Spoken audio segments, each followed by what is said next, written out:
là cá lợn no là cái nhục cái nè là cái nhục cái chi đó chi đó sao không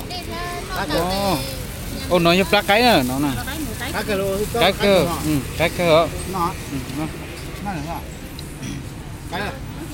nó cái trà sư con nó cái trà rồi phải nó là cái nữa cái hình như mua của tôi chị cái té nó cao chỉ hành nữa có phải con này phòng cái lâu đấy ngoài cho cô chó sửa cho cái nữa mà nó mở cái mùa tỏi á, ô nó trộn, nó lợn thấy, lợn, cái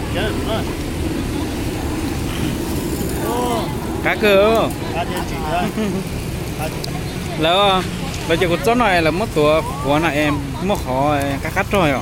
dạ, cái nó mà mất lăng hết rồi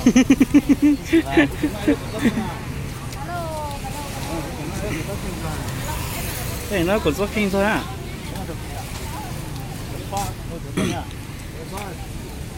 Phải bao nhiêu? Ít bó nó đi chanh nhé nè.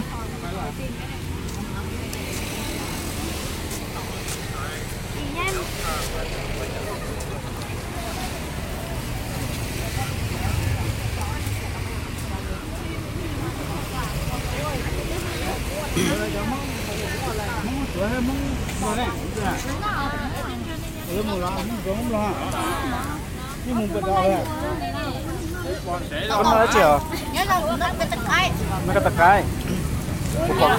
Bộ con nông tàu luôn nè, không nó. có chấp là của nó cái muốn năm đâu chứ muốn nào nói á con nó sẽ cái nó sai Thái Phu chỉ chấp là Gì xếp lỡ.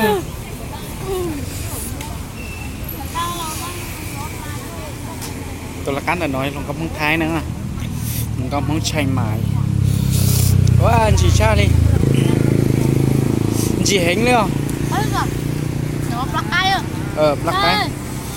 cái chỉ chết chưa thì ngon là nhỉ mong là ngon Ở trong người có món khó không có. mai là nhà nó chỉ cắt chia cho nên chỉ chấp từ cứ đâu thế